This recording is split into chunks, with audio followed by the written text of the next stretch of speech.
I joked about the fact that I always end up dressing up as a giant bird for my cosplays. So of course my next cosplay is going to be a giant bird. Hi, I'm Miss Twisted, and for my next cosplay I am making Stella from Hell of a Boss. I absolutely adore Stella as a character. She is fantastic because she is just absolutely awful. I love how much of an irredeemable bitch she is. I like tormenting you. I know a lot of people have actually been asking me to do Stolas, and while I like Stolas, I think there's been a lot of fantastic cosplays of him out there. So I thought it'd be more fun to do Stella. I think there just isn't enough really good cosplays of her out there. So I'm not great at intros. I'm just gonna jump straight into it. I am looking at a picture of Stella over here to try and break down the different steps I'm gonna have to figure out. Now I have decided, because she's got like that big ball gown, I am gonna need a hoop skirt as like the base layer. Though I don't think I'm gonna make mine from scratch, just because this cosplay is purely for fun and I just don't want to muck around with that when I can buy one so cheaply and it'll just get the job done. Okay, so my office is literally not big enough that I can show you this like properly with full length, but you know, this is my little hoop skirt that I bought. It's pretty crap, but I'm gonna see if I can make it work. If not, I might be stuck making it myself. And if you do want to make your own, I'm gonna link in the description a really cool tutorial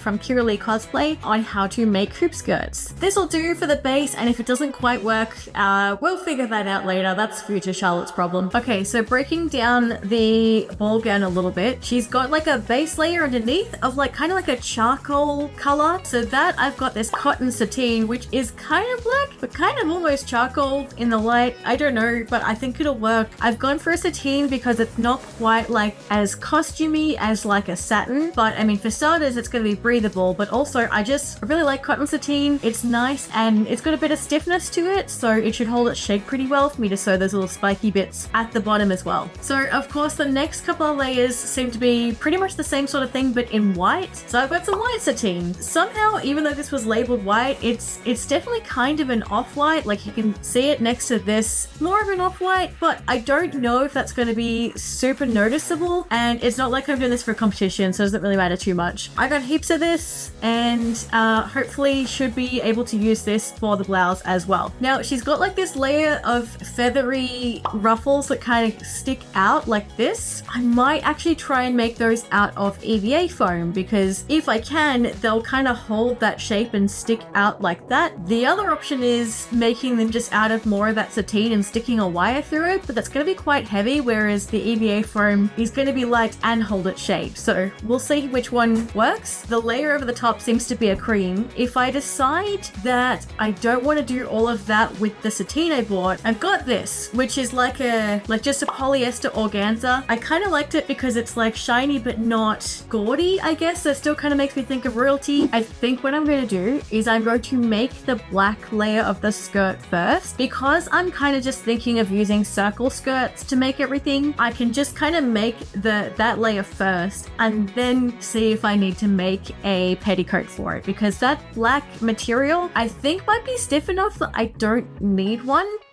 I feel like this might be like a famous last words thing, but we're gonna find out the hard way. Now, when it comes to sewing, I will do anything possible to avoid using patterns. I very rarely measure things. I just kind of vibe until something works. The good thing about circle skirts is you can kind of get away without using a pattern in a lot of cases, because it's basically just a giant circle of fabric with like a hole cut out the middle. So I guess more like a donut. Let's take a break from watching me scrabble around the floor like a gremlin to look at this guide from treasury.com, and there's actually a great calculator online from byhandlondon.com. Not that I used it myself, I'm far too stubborn, so instead I'm scrabbling around the floor, just trying roughly to like fold the fabric into the shape that I want so I can eventually cut out that semicircle. The way I'm folding my fabric here is similar to the way you would fold like those paper snowflakes before you do the cutouts, just folding on the diagonal each time, so that way when I cut out along this line on the bottom, essentially I'm going to be making a full circle when I fold it out. And as I always do, I grossly underestimated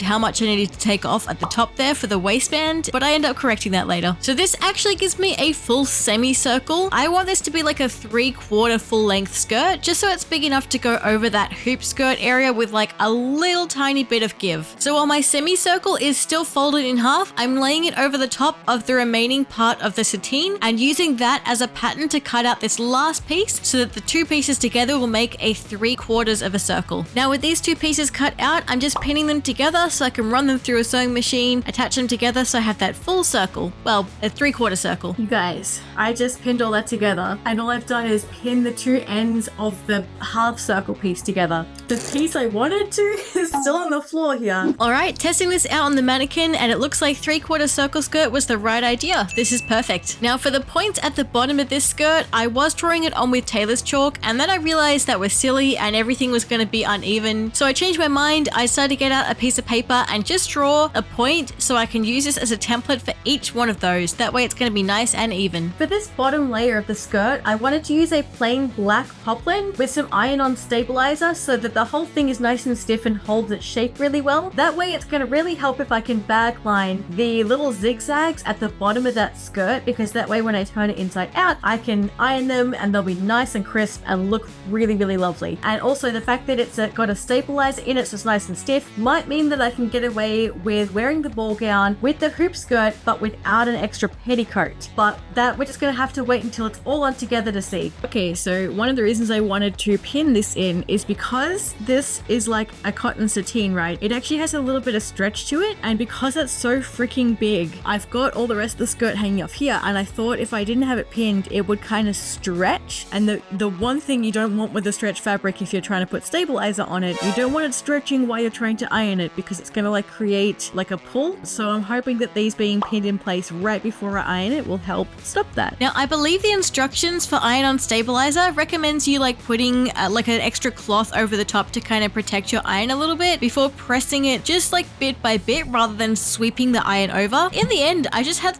kind of like a bit too much audacity going on. I ended up like losing the extra protective sheet and just sweeping the iron over everything, but it seemed to work out alright. With the interfacing on, it's time to cut out the lining layer out of the poplin, and I remembered that I had a lounge room, so I didn't have to cut everything on the floor in my tiny little office space. To sew these two bits together, all I had to do was sew right along that bottom line going up and down each point. Sounds easy. This was a huge pain in the butt just because of how much fabric there was. Okay, now to go in and cut out each of these little zigzag sections. I'm just doing a rough cut while I'm on the floor just to get the excess material out of here. To cut these a little bit closer, I can at least go back to my desk. At this point, I was getting sick of crawling on the floor like a gremlin, so I'm just cutting in nice and close. I think I left myself like maybe a couple of millimeters and that's it. I had to cut right up into these corners so it doesn't bunch when you turn it inside out. Someone who's experienced at sewing, please explain in the comments a better way to do this. I just kind of figured this out with trial and error. There must be a technique involved though. Alright, moment of truth with bag lining, turning the whole thing inside out so that all the ugly parts are on the inside and we can see if this worked out. So aside from looking a little bit awkward, all of this is looking pretty promising. I'm going to be poking the insides of these to try and get those points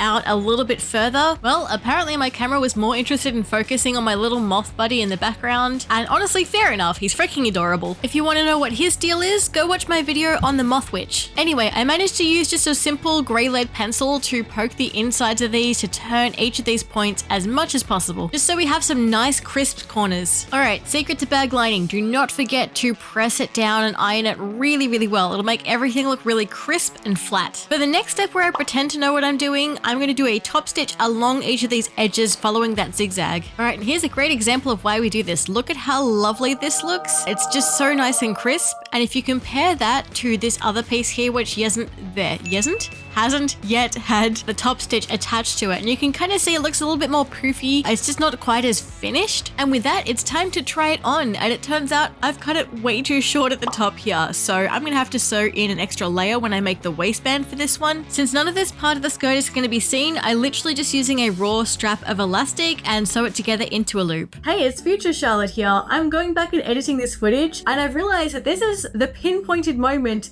where I sort of realized that I am not going to have a perfect cosplay, and therefore I'm giving myself permission to cut corners and take the quick and dirty path if it means like getting a result faster that looks nice. I think for a lot of competition pieces that I've done, I have really tried to not do that, but this one is just for fun, so I just want to reiterate, there are gonna be some like really crappy bits of sewing here that will just be hidden at the end, and I'm absolutely fine with that. Now luckily I kept the piece that I cut off the skirt originally at the top, so I'm going to attach this to my waistband here. So to attach this to the elastic band, I'm going to be using what I think is a straight stitch. No, a stretch stitch, not a straight stitch, because a straight stitch will not stretch. On my machine, it's this like blue one here with like those triple lines. It's basically going to mean that the threads can stretch alongside the fabric. I hope that makes sense. Now, if this were like a fully non-stretch fabric, I'd have to kind of gather it as I sewed onto the elastic to make sure it would still stretch with the elastic. But luckily, this cotton sateen has like a fair bit of stretch to it, so I got away with just sewing it straight onto the elastic, and in the end, it did have just enough stretch that I could still pull it on and off over my waist. Now I'm basically just using a zigzag stitch to attach the main skirt section back to this little extension and waistband that I've made. This is of course going to look ugly as heck, but at least it'll be structurally sound, and most of this is going to get covered up, so I'm not too worried about it. Okay, with everything attached, that is sitting way better. Apart from the top, which is ugly as heck, everything's sitting nicely. I actually am really coming around to the idea of hoop skirts and ball gowns. It's just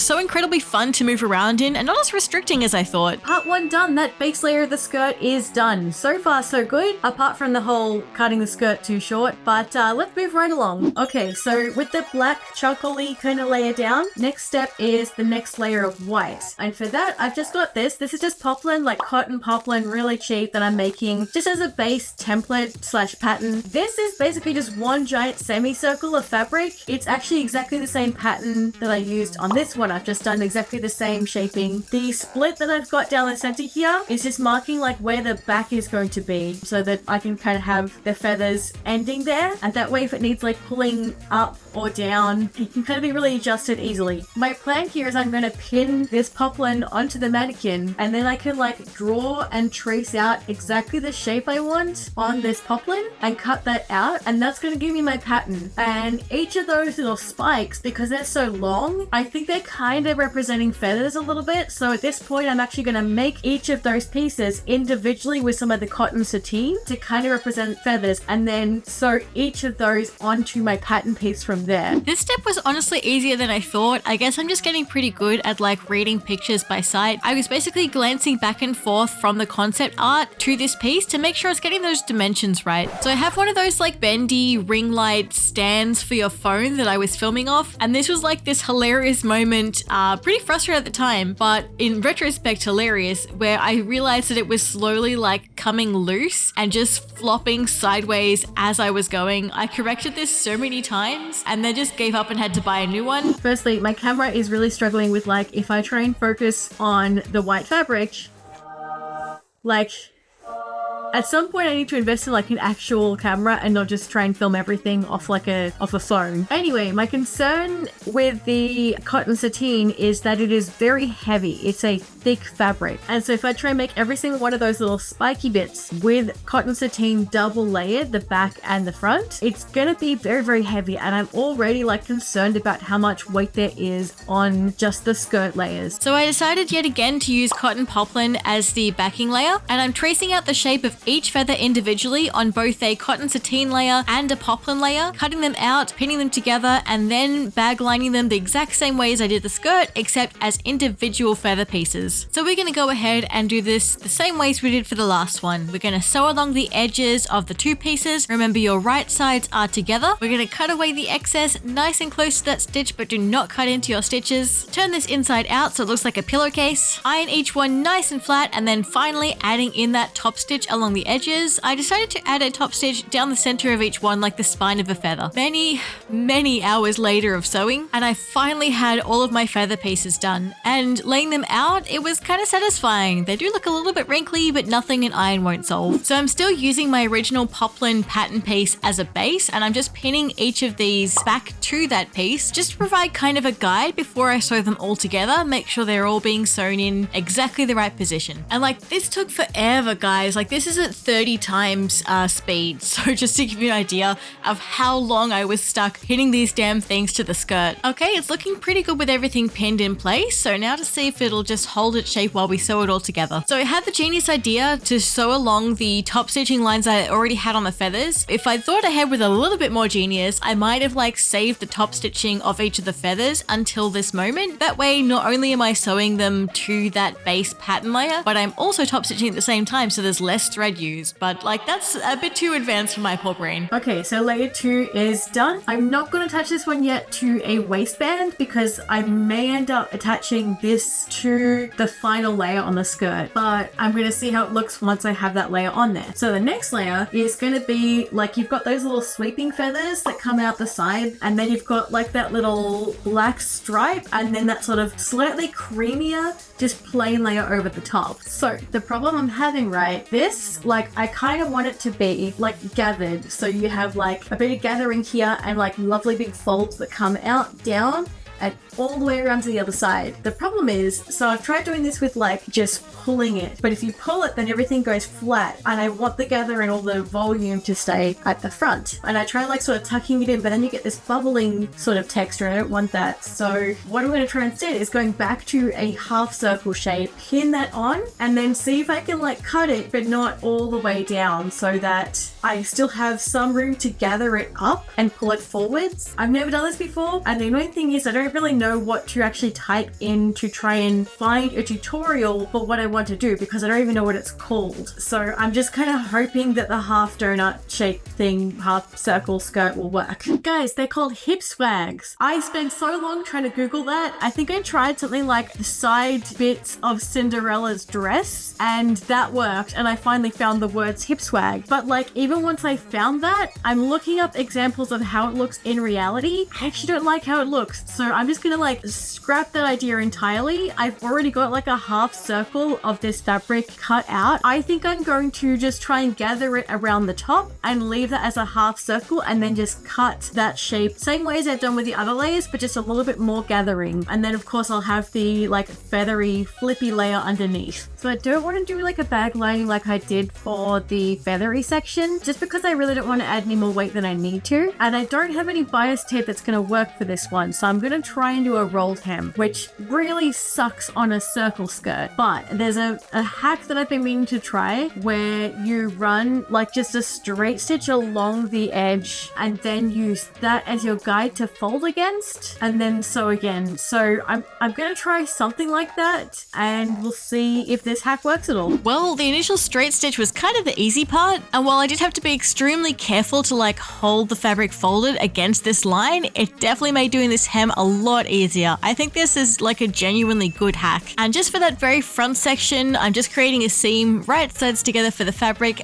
straight down. Pinning it back to the mannequin, I still wasn't like 100% sure it was what I was after in terms of shape. I spent a lot of time like pinning it and repinning it and tugging certain areas and whatnot just to try and get the shape that I was after. Like any cosplay with not enough money, I'm a huge fan of anything that lets me save material. So luckily I had these offcuts from the first layer of Stella's skirts, and they were the perfect shape already to create that like line of hem underneath the top layer of skirt. Now I found some cool glue the other day, which I believe is like a quick drying fabric glue that seems to work pretty well as like a basting glue. So instead of doing like a basting stitch, you can use it to glue your fabric down before you run it through the sewing machine, so it's like already sort of stuck in place, and then your top stitch can kind of reinforce that line. It kind of feels like a legal technique almost, like I'm kind of cheating by using this instead of just going straight for pins and the sewing machine. But honestly, again, this one is just for fun, so I'm kind of okay with cutting corners. All right, once more, we are top stitching this one down, and I'm going to do a rolled hem just on the bottom where that raw edge is. Okay, so I've realized now that I've made this stripe way too thick, so I'm gonna have to like pretty much half this and then just like re-sew that line from there. Okay, so these little black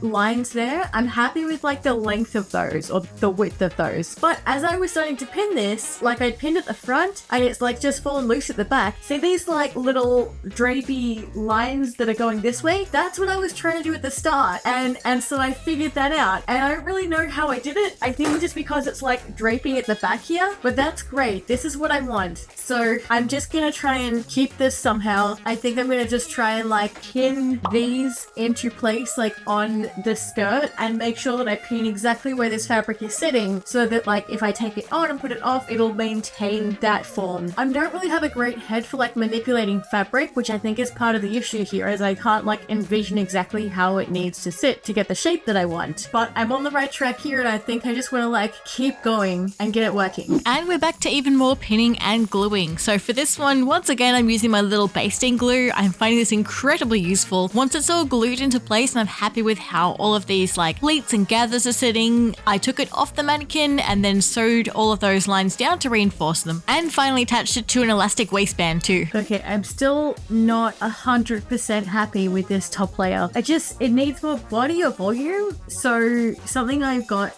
that I'm gonna try, I don't know if this will work, but I have this sort of like buttery yellow organza, and my thoughts are to do like a drapey layer on top of this and then one more layer over the top of like a white chiffon. And my thoughts are that between like a buttery yellow and a white chiffon, it might look kind of cream. I just don't think I'm a ball gown person, guys. This is harder than I expected it to be. Yeah, so I ended up ditching this idea really fast once I kind of realized you really can't drape most of these like crisp organzas. It just doesn't work. I think the thing is I'm still kind of learning the differences between different fabric types and how you can use them. So I think this was just a lesson in, you know, you can't really drape organza in the same way as you can with like a chiffon. I've been experimenting for a while with trying to get this freaking gathered fabric thing working. So don't ask me how I got to this point. I actually have no idea. But this is the shape that seems to work. At least it is with this fabric. This is my waistline here. And then essentially you gather from here to here, gather that all up into that point, and same on the other side. And I will show you what that looks like in camera in a moment. Okay, so this is my waistline that I was talking about. And now down the side here, I'm literally just gonna like gather this up by hand. And I'm sure I'll do it properly with a sewing machine. But this has been the best fabric I've found because I've cut it at that trapezoid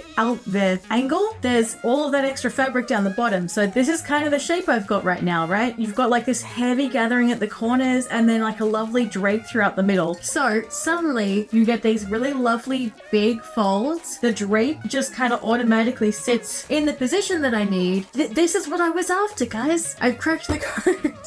If you know the actual way to do this and not the weird MacGyver thing that I've done here, please tell me so that I can do this better next time. That is going to do the job. So the main thing I need to do from here is like stitch these gathered bits so they stay gathered, and then just like stitch this straight onto that waistband. And then hopefully I can declare this skirt layer finished. Okay, so I'm literally just gathering this by hand stitching this whole thing. And hand stitching is the worst, but like I think I just have like I've had so many tries where I put this thing through the sewing machine and it hasn't come out the way I want. So I think I'm just gonna have to like deal with it and see how it goes. Okay, so all I need to do with this bit is sew this onto the waistband and possibly do like a couple little tacking stitches to make sure that this stays just above this dark line here. Before I get started on that, I want to gradient dye some cotton sateen with a pink because her blouse in a lot of the art has like a gradient dye where it's pink towards the bottom. And like I could just go for a pink blouse instead. And a lot of people do that, but I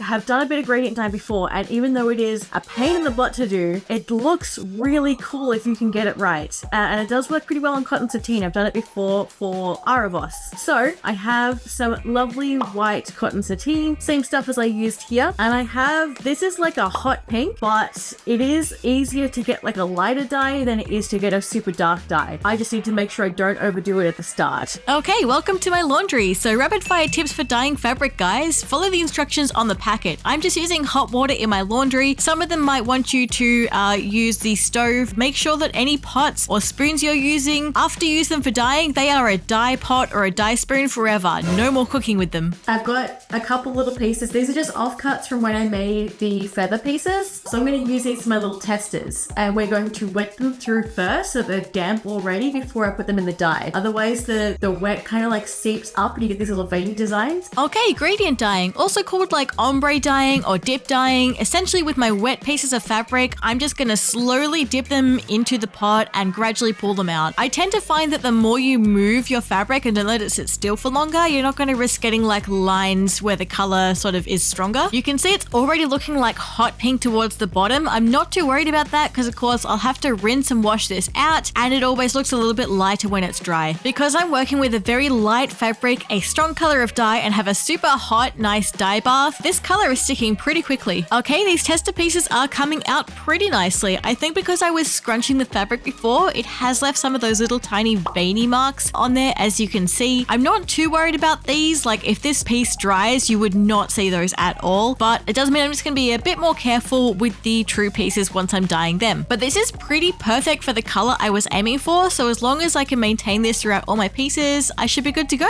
Now I've also found this is way easier with smaller pieces of fabric than larger pieces because it's easier to make sure you're holding them like taut so that there's no like wrinkly bits that are like folding in on each other, because you don't want the fabric like touching itself while you're doing this because you can kind of leave it with streaks. So I've cut all my pieces into kind of rectangular pieces that are roughly the shape that I'm going to need to cut out the pattern pieces of my blouse. But I'm not going to actually cut out those pieces just yet, because if I leave it as this rectangle with a bit of wiggle room, it means if I end up with any streaks or lumpy bits that I'm not 100% happy with, I can kind of cut around them and like find the part of the gradient that works best before I cut out that pattern. Now with these larger pieces, you can see I'm kind of holding it in sort of a semicircle. This is just kind of to help make sure I can still get it in the dye pot, but it's not folding back in on itself. Alright, but I had a couple of really big panels of fabric, so I'm pretty proud of this one. I actually have like this massive bamboo embroidery hoop, and so I attached the top of the fabric into that, which is going to hold the whole thing in like a circle shape. That way, again, it's not folding in on itself, and it's way easier for me to hold with my hands. I can even do this with one hand while I'm slowly dipping it in and out, which is especially useful because it tends to get a little bit heavy after hours and hours of doing this. With my pieces hanging outside to dry, I'm leaving my dye pot just in case I need to redo anything. I feel like every time I need to do something outside, it ends up raining. Luckily today, it was both like warm and windy, so these dried off super fast, and look how delicious they look. Like I love that gradient. That color is looking fantastic. I can't wait for these to dry. Okay, so here are all my pieces now completely dry, and that gradient is looking fantastic. It's pretty subtle on all of them. It is a very light pink. I don't mind that. Like I could probably get away with re-dipping them, but I don't think I'm going to do that, because once I've made up the blouse, if I'm then not happy with it, I can always re-dip it once it's made, like dipping the waistband in or dipping the ends of the sleeves in, whereas I can't go darker. And I think once it's like in its final form, I'll be able to kind of tell what I want, but I'm happy with this. The only thing really left to do is to work on the feathers. Now for my feathers, I'm using EVA foam. Lumen's Workshop, which is my local supplier that I go to, has a EVA foam called Hard Light, which as the name suggests is really lightweight but holds its shape really well. It's less flexible. I've used this quite a few times before for fake feathers. It's honestly perfect because it does hold that shape and it adds as little weight as possible to your build. I even used it to make my gigantic wings for my Lilith cosplay, which were big things that articulated on my back. So there was a lot of weight already going on, so having that weight reduction here was incredibly important. Anyway, I think this is going to be a very useful choice for my feathers for the headpiece and for around her waist, just because obviously these ones are going to be on my head, so the least amount of weight I can have on my head will save me literal headaches later. So for my feathers, I've got some armature wire and some 1mm thick EVA foam. With my window wide open and my respirator on to make sure I'm getting plenty of ventilation and not destroying my lungs, I'm putting all of this contact adhesive onto one side in a nice thin layer. I'm going to do the same on the top layer of EVA foam here. Once that glue's been left to dry a little bit so it gets nice and tacky, I'm going to sandwich these two EVA foam sheets together with the armature wire in between for some of those larger feathers. With the glue nicely stuck down, it was time to cut each of these into a feather shape. After a few rounds of this, I realized it was really clumsy and cumbersome to try and do these massive big sheets of EVA foam all together, so I ended up cutting these little rectangles for my feathers. On each of my waist feathers, I'm cutting into them with little tiny notches. I feel like this really helps separate upgrade that shape from being like a leaf into definitely reading as a feather. And just before I move on to the rest of the feathers, I'm pinning each of these to the skirt just to make sure I've kind of got enough and then I'm happy with the overall shape. So we're going to do almost the exact same thing for the head feathers. I kind of realized with this one that I wanted to draw them out a bit just so I can make sure I got some of those very distinct shapes. Except I kind of realized once I'd covered this whole thing in the contact adhesive that the shape was going to be covered up the second I sandwiched this with another piece of foam. So the drawing wasn't all that useful in the end. Luckily, because I could kind of see where the wire was anyway, it wasn't too hard to redraw over those shapes. We're going to do the same again, cutting out each of these shapes and then adding in those little feathery notches. Alright, how satisfying does this look having them all laid out? There's just a few more foam pieces to do before we start to paint these up. For her gigantic eyelashes, I actually cut some pieces out of the 1mm foam. I've cut her crown out of some 5mm foam, which is great, but it is looking a little bit plain for my liking. So to add some detail, I kind of went with this sort of spiky design. It kind of reflects the same shapes that you see in the spiky feathers on her skirts. This part was using a softer 3mm foam, and I'm trying to cut like on a bit of a beveled angle, as you might be able to tell here. I think I find those beveled angles just makes things look a little bit less flat, I guess. Okay, with this shape glued down, this is looking pretty great, honestly. Now, my first thought with the crown was maybe I could skip painting it by using this vinyl. I had this left over from during Pura. It didn't work super well with Pura just because it's sort of like more of a paper vinyl rather than like a stretchy fabric vinyl. And I found the same sort of thing here. It just did not have any stretch to it. I think this really would only work for like foiling in a scrapbook or a card. So I scrapped all that, decided to put it with everything else to get primed, and I would just work out a gold paint later. Now, I'd usually heat seal all of my foam pieces. I did find for the feathers it was kind of making them bubble up, I think just because of how thin the foam was that I used. So I ended up ditching that idea. I did do this over my crown and eyelash pieces though. Now, all of the pieces got covered in a layer of Plastidip, white for the feathers, black for everything else. I don't have too much footage of me using the spray paints just because you guys kind of know how spray paint works, right? The Plastidip you spray a little bit closer, but apart from that, it's essentially the same thing. Plastidip in this case serves as like a priming layer, so I did about 4 to 5 thin coats of it before I applied any of the actual paints. There's some great tutorials on how to use Plastidip. I'll link one in the description below. Kamui Cosplay is the one that I learned from. Using black for the eyelashes and white for the feathers meant that the actual top coat, like regular paint layers that I had to do, were very minimal. The eyelash pieces in particular had next to no paint on them and absolutely nothing on the backside where I'm going to be putting on my face. Let's jump back to the feathers for now. You can see with the layers of white Plastidip and one top coat of white spray paint, it's a pretty good base. Okay, so each of these feathers is now been painted with a priming layer. All of these feathers are going to be white, so I might as well have just like used it as a priming layer and kind of like base layer of the paint as well, right? But the only problem is it's not the nicest texture close up. You can kind of see it still has a like grainy quality to it. So what I'm going to do for each of these, I'm still going to do one layer over it of just a like white acrylic paint, just a brush stroke paint. And this is what I've done already, and you can kind of see that like there's almost none of that graininess left. I think that's going to be about as smooth as they're going to get, and that looks fantastic. I love this. I'll be honest guys, I don't really have anything useful to add in the commentary section of this thing. I think you all kind of know how acrylic paint works. Anyway, we're going to set these feathers aside and start working on the crown while they're drying. Okay, my hair's definitely going some kind of shape today. I don't know what's going on. We're gonna ignore it. This is the crown. The crown is looking pretty decent, honestly, like where you can kind of see how it's gonna sit somewhere on the head like that. I might take a little bit of this length off. I think I made it slightly too long, if that makes sense. I'm also finding, so this is with like, I think about 3 layers of Plastidip and then a layer of gold. And I think the gold is a little bit too much of a yellow gold for what I'm after. I think I want to bring it back to like a more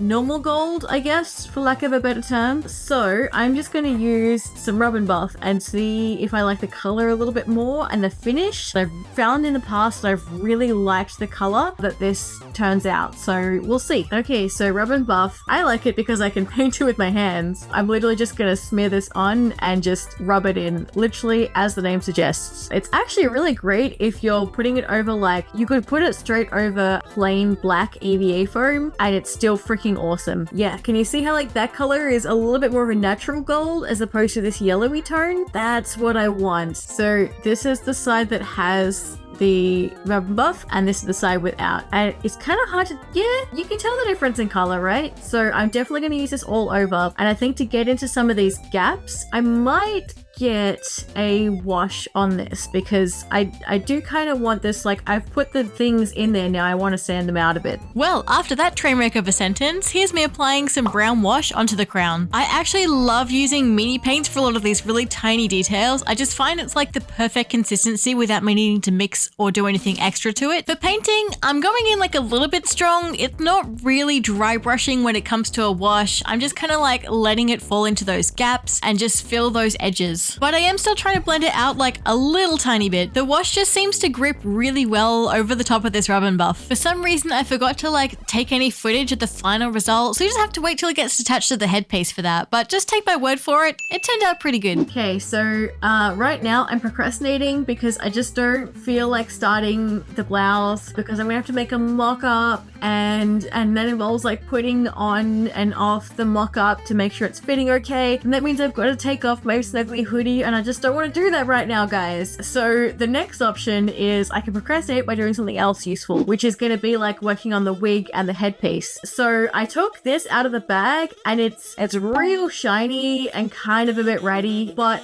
I like the fact that it's kind of more of a silver and not necessarily a stark white. I just think that looks really cool on wigs. So I'm going to brush this through and I'm going to apply some powder that I've got that's kind of like made to be volumizing powder for your actual hair, but hopefully it should reduce the shine a little bit, and it might even give the wig a little bit of volume, which is not a bad thing. So I'm just really hoping that works, because if it doesn't, I'm gonna have to start on the blouse because I won't have any more excuses after that. So this had better work. Oh hey, guess who forgot to turn around my ring light? This was facing the wall the whole time, which is why like the lighting in this shot looks really ratty. But long story short, the powder and brushing it out seemed to work pretty well. I kind of realized it doesn't matter that much anyway, because I'm going to have this whole thing covered in both real and fake feathers. How the hair looks itself isn't really going to be that noticeable. Here we can see me figure out in real time that the ring light is not facing towards me. Clearly it was like a 2 brain cell kind of day. Okay, so the next bit for me is going to be easy as hell. And I don't usually say that with confidence when it comes to cosplay, because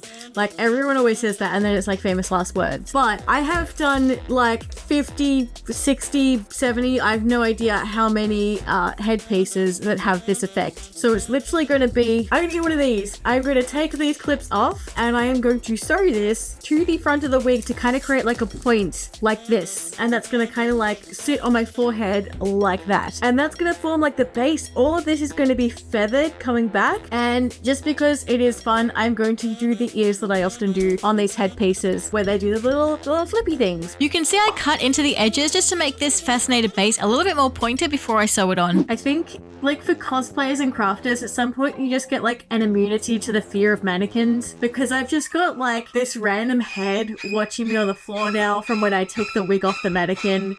So yeah, I guess that's a nice immunity to have. Now I'm not going to go into detail about how I make the headpieces with the feathers and the moving ears, just because I already have that tutorial. It's actually a Patreon exclusive. So if you wanted to make a moving headpiece for yourself with those flippy puppeted ears that I use, the tutorial is over on my Patreon. Anyone from the $5 tier and up can access it. Not to mention, joining my Patreon helps me making ridiculous projects and tutorials like this one as well. If you join my Patreon, it means you are handsome and or pretty and funny and smart, so you should definitely go do that. But if you can't join my Patreon, just watching my videos here on YouTube supports me a lot, so you are also handsome, pretty, smart, and intelligent. This is probably a good time to mention that like I'm trying this on right now. It has got like a death grip on my head. It should have occurred to me to try on the wig before I started sewing it, because it is way too small on my head. It's obviously, I mean, I kind of knew when I got it there was a bit of a piece of crap, but I figured I could use it anyway. I don't want to have to order another wig and wait for it. I don't have the patience for that, honestly. So I was annoyed enough about this that I didn't end up filming the parts where I made some modifications, but long story short, to solve this issue, I still end up using that same wig, but I cut cut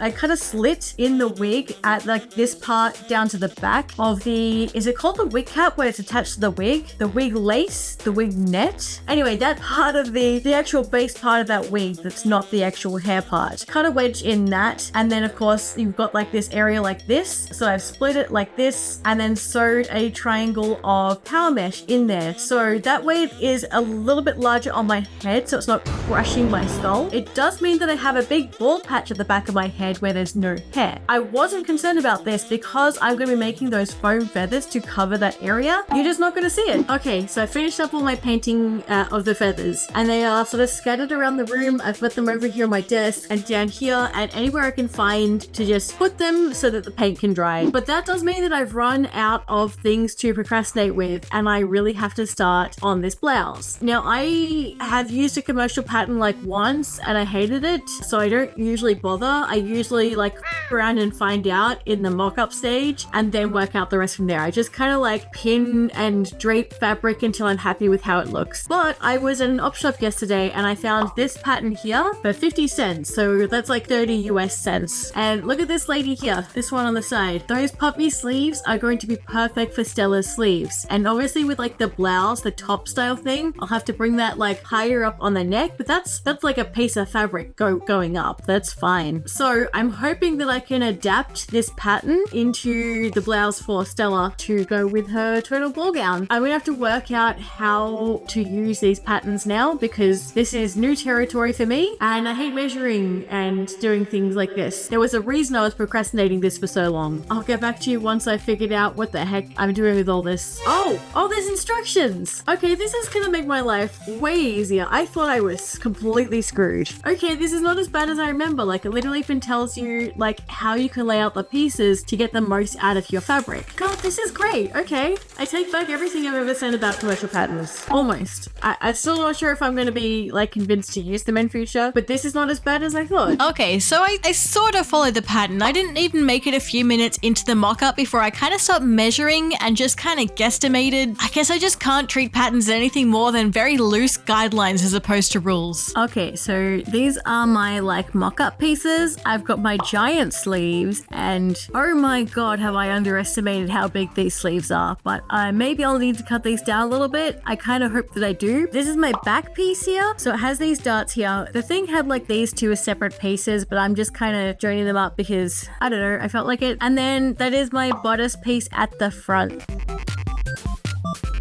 Okay, so this is first mock-up and like it's not bad. The beginnings are here. You can see this bit here, which I think just means that like this top area here is way too wide. I honestly think like taking off a whole section there. These sleeves are too large. I like the volume at the top. I don't think we need as much going on down here. Like that's a little bit too much going on. So I'm going to make this much shorter and probably just have like that sort of shortness. Okay, so this is looking much nicer. Like I've taken in that and everything's sitting a little bit nicer up here. These are still sitting fine. I think what I'm going to do is I've made it a little bit tiny bit too tight, so I'll probably like just give me a little bit more space under the arms because I'm happy with where the darts and everything here are sitting in terms of like where they're sitting. And the back's looking pretty, right? There's a bit of gathering things going on here, but I think that's because I've like sewn into it a bunch of times, so it's no longer like straight fabric. Okay, so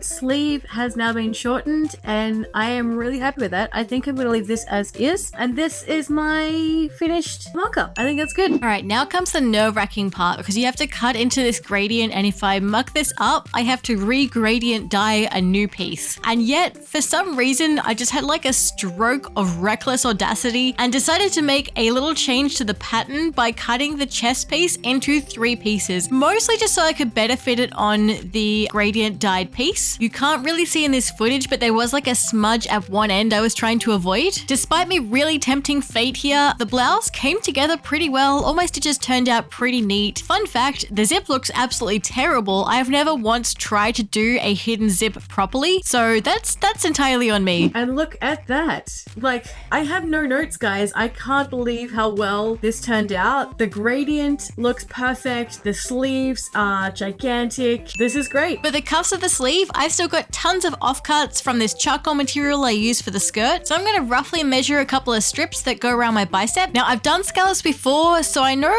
that they suck. So even though I'm drawing out this scallop design, I'm going to cheat a little bit when I sew it and do more of like a squiggle shape so it's not like perfectly pointed at each corner. If you want to do your own scallops that don't suck, I'm going to link you guys to a tutorial by Sarah Spaceman that goes through it in a way that is actually pretty easy to understand. I'm just kind of being a bit lazy. All right, let's see how I did with this first cuff. So turning this one inside out and getting all of those corners out, it's looking all right, a little bit awkward, but nothing like a good press down with an iron won't solve. This is looking much nicer. We're going to get some top stitch on this one and then I'm going to do the other sleeve. All right, so I might have cheated my way out of doing traditional scallops, but the sleeves look pretty smooth, so I'm chalking that up to a win. All right, I have absolutely no clue how I'm going to do this collar piece, so I'm going to make myself a good old-fashioned duct tape pattern, the cosplayer's best friend. Or in my case, it's masking tape, but you get the idea. This is a great technique anytime you want to know roughly how a flat piece is going to wrap around a curved area of your body, especially for those more irregular shapes. So with at least half my neck covered, I can kind of draw on the shape of Stella's collar, and then you would very carefully cut this off your body. And I am incredibly nervous having scissors this close to my neck. You can kind of see the look of concentration in my face. But now I can cut out those shapes that I've drawn on and like lay them flat against the fabric, and it's going to give me an idea of exactly what shapes I'm going to need for this pattern. So you may have already picked up, but I actually don't know anything proper about sewing. Like, I just got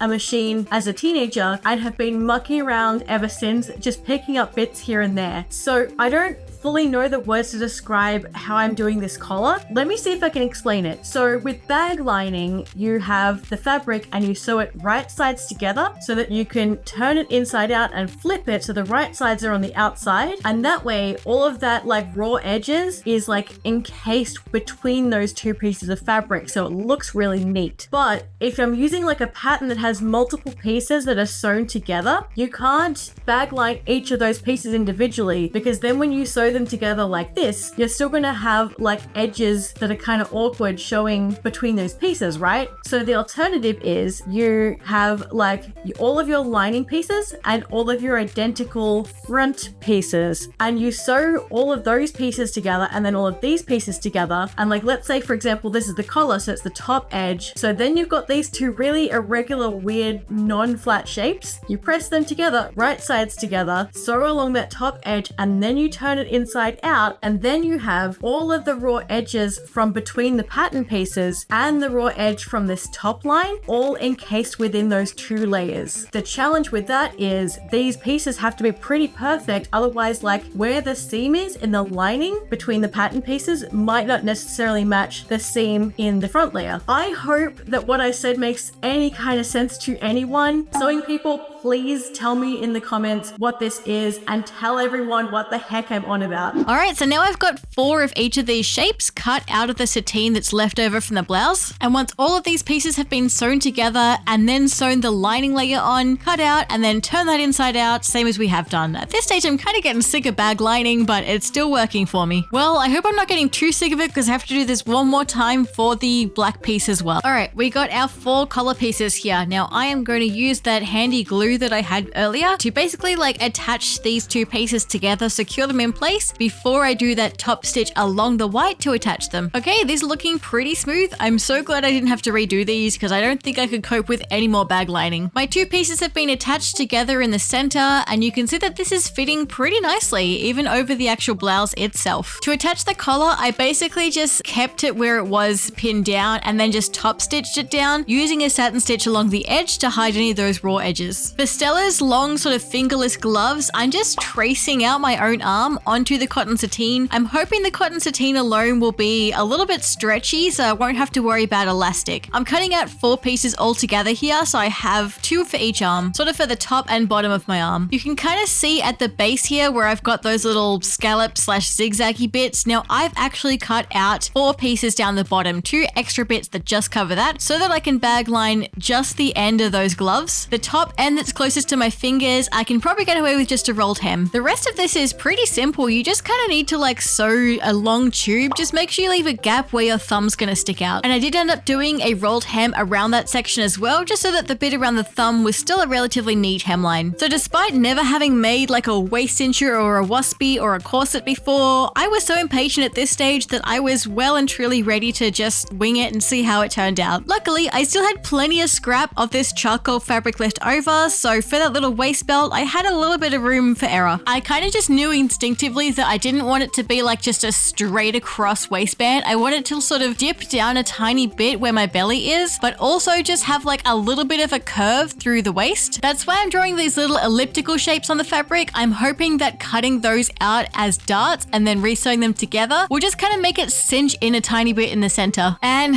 once again, I need to bag line, but each of these pieces here, I have used a stabilizer on the back just to give it like a little bit of extra structure. Like with that collar piece, we're gonna do like a floating lining, so I'm gonna sew all of one side together first and then all of the lining side and then sew those two sides together. But we are only gonna sew this together on like the bottom and the two sides and leave the whole top strip open because that's how we're gonna put the boning in. Yet another idea I'm gonna take from Sarah Spaceman, using some zip ties as my boning in this belt. So I'm cutting them into some smaller strips that I need, and I'm gonna use that same basting glue I was using earlier to just glue them onto the underside to keep them in place. And then I'm just gonna use like a top stitch, like a straight stitch on my sewing machine on either side to kind of create like a boning channel. To finish off this top bit, I basically just folded the fabric in and very carefully sewed along, trying not to catch on any of the boning as I did. Realistically, I think I should have done this bit with bias tape. Now, if I was being not lazy about this, I would get some grommets on either side of this waist belt, but I didn't have any grommets at the time. I didn't feel like going to buy them, so instead I used some ribbon loops. So essentially I had some really strong satin ribbon, and you can kind of see what I've done here. I have gotten one loop of ribbon and just kind of looped it, and then another loop here, another loop there, another loop there. I just done a zigzag stitch down and up, nice and tight, so that that is not going anywhere and that is nice and strong and can take a fair bit of tension when you're doing up these laces. Because it's ribbon on ribbon, it works surprisingly well because it sort of glides very easily to pull through those loops. So it's nice and easy when you're trying to corset yourself in to get that from the back. The only downside, of course, is it is ugly as heck from that side, but that side does get closed against you. This is the side that people see. I mean, it's not too bad. It only really looks bad if you're looking at it close up, and that's not going to happen unless somebody is creepily staring at my lower back, and then I have bigger problems. Okay, so I've got everything that's finished just on the mannequin just so I can kind of like visualize it. And look at this. I made this. I never foresaw myself making anything like a ball gown. Oh man, I'm so proud of myself, guys. Look at these cool freaking shoulders. Like they're so ridiculous. And like these gorgeous little gloves. This all works. And my little waist cincher in the middle. Like, oh my god, I'm so happy with this. Okay, so I have all of these feathers, right? This is going to be the bit that goes like under the waistband sort of thing. And so I wanted to paint these a little bit just to give them so they're not just like plain flat, because obviously that looks very flat. I'm actually going to snip off the edges of these feathers to expose that black line again, which you can kind of see. I do a bit of this. You can kind of see I've done that here already, so that it's going to give it like a clean black edge on these feathers. And then I can paint a little tiny bit in on either side, like on the flat plane, so that it's noticeable from each side. And I'm hoping just like creating that outline will be enough that like these skirt feathers here and then this layer, which will be sitting on top of those, will be a little bit easier to distinguish. So I wanted to try using oil paints for like creating shading on my cosplays for a while, and it's working really well. I gave up on the paintbrush straight away. Getting a little bit on your finger and then just like running it along the edge works really well. Yeah, you can kind of see it, right? If I put this up against here, you can see that really, really clearly, because I don't want it to be like a super obnoxious outline, but I think that combined with the fully cut edges works really, really well. You guys, I was really glad that I started with all of the sewing components and got those all out of the way, because I think at this stage I was really, really losing steam. I think sewing takes a lot of brain power for me, but I really do enjoy foam work, so it just comes a little bit easier to me. So by the time I got to doing these feathers, I'd kind of had like a second wind. Okay, so it's been overnight, so these have had a chance for the paint on them to fully dry. This is how they look, and you can kind of see what I mean. Like they're still clearly white feathers. They have an outline, and I really, really like that. I'm going to take these outside now, I'm going to give them a couple of different sprays of like a clear top coat, like a varnish. I really do want to get a couple of layers on there because I do not want this oil paint leaking off. I want this fully sealed in. It's literally like against other white fabric, so it will stain real bad if it gets onto the rest of the cosplay. That has to be fully sealed in. Okay, so I want to do a similar outline on a bunch of like the fabric parts, particularly the black sort of charcoal-y stuff. Now, I'm not going to use the oil paint for this one. I have this stuff, which was sold in like a pack,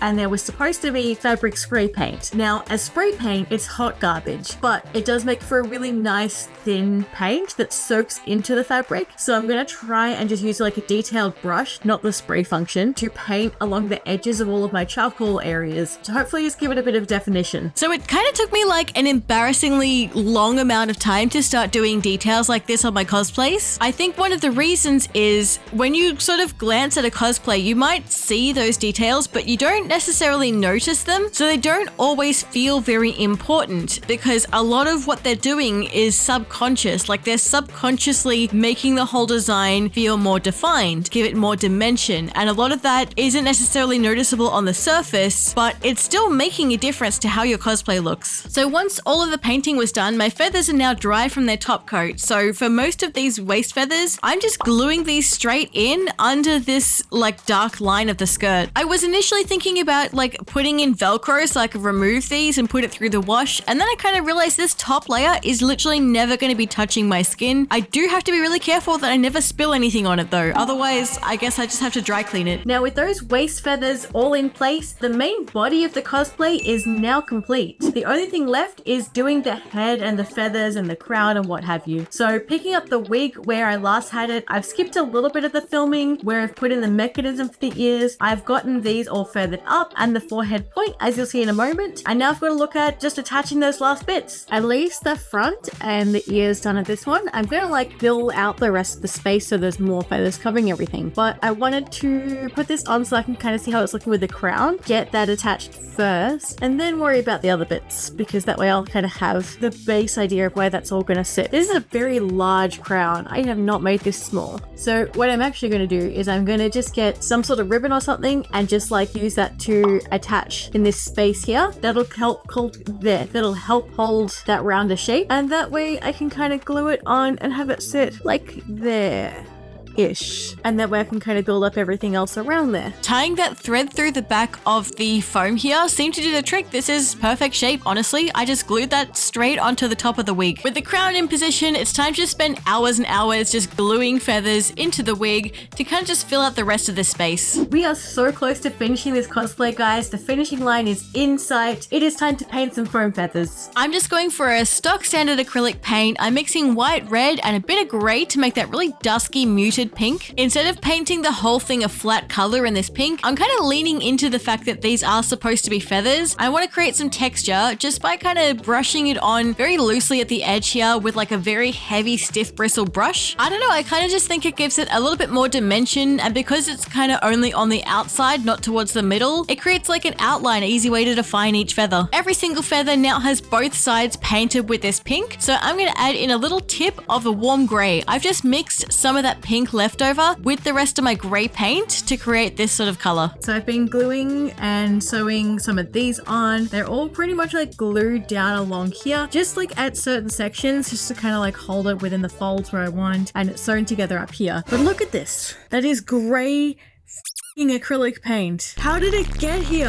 I will for sure cry if I can't get this out. Frantically Googling how to remove some paint stains, I managed to get a couple of different options, and this has definitely reduced the issue. Oh, and I went back over some of my feathers with that same black oil paint outline, but now I'm worried they're a little bit too busy. So this is looking great until you look really close. You guys see that? That's because my goddamn finger started bleeding. I swear I'm never making a white cosplay again. This is freaking nightmare. I'm kind of okay with the two little stains that have come up, like you can barely see them. Okay guys, we are on like the home stretch. So all of my feathers have now been like completed for the headpiece. Can I focus on these? Yeah, there we go. I wasn't too happy with the color of them. They were coming out a little bit too dark. And when I like laid them all up, they looked really busy. So basically I went over each of these and did a very, very light spray. Wow, the autofocus is not happy. They were too dark, and laying them up, they looked too busy. So that extra little spray, like a very light spray coating of a white spray paint over each of them, has just like brought it back to like a very, very subtle, almost completely white with like just the gray tips and the pink detailing being very, very subtle, which is what I want because I want it to kind of blend in with the white feathers here. That's it now. The last thing I'm going to do is figure out how I want to attach all of these onto this. Initial thoughts were to like layer them all up behind the head and have them poking out, but I worry it's going to kind of get lost. So I'm wondering if I should have them from the side, but then they're going to be really annoying to wear. So I'm kind of thinking I might do a bit of both, like have the big ones coming out in a mane from the back and then just having a couple of small ones here that kind of ties it in. Speaking of tying it in, that is exactly how I ended up attaching these feathers. I literally just sewed them in with some thread onto the wig cap itself. I found it just was the easiest way. I know they're going to be pretty sturdy and not fall off, and it means they can kind of swing around, so they're a little bit flexible on my head. So this is like layer 1. So from here it's basically just like building up more so that this doesn't look ugly as hell from the back. So you don't see too much of it,